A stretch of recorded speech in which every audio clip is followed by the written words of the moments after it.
নিরামিষ দিনে পেঁয়াজ রসুন ছাড়া মেথির শাক দিয়ে দারুণ স্বাদের রেসিপি বানাতে পারেন। নমস্কার, আমি মিতালি। তৈরি হচ্ছে মেথি পনির। ফুটন্ত জলের মধ্যে বেশ কিছুটা মেথি পাতা দিয়ে দিলাম।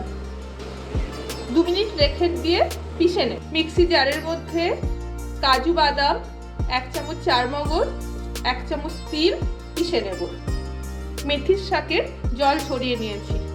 এই কাজু বাদাম, চারমগজ আর তিলের মধ্যে দিয়ে পিষে নেব। একটা টমেটো দিয়ে দিলাম আর 2টো কাঁচা লঙ্কা দিয়ে পিষে নেব।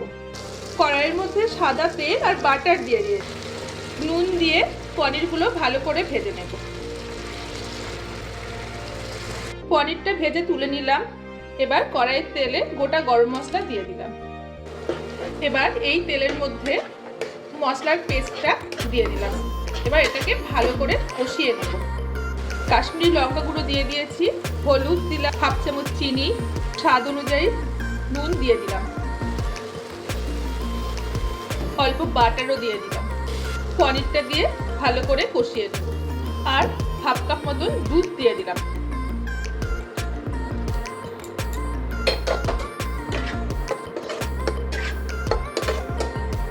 এর মধ্যে ফ্রেশ ক্রিম থাকলে দিলে ভালো হয়, যেহেতু নেই তার পরিবর্তে আমি একটু দুধ দিয়ে দিলাম 1/2 কাপ মতো। এইভাবে তৈরি হয়ে গেল মেথি পনির।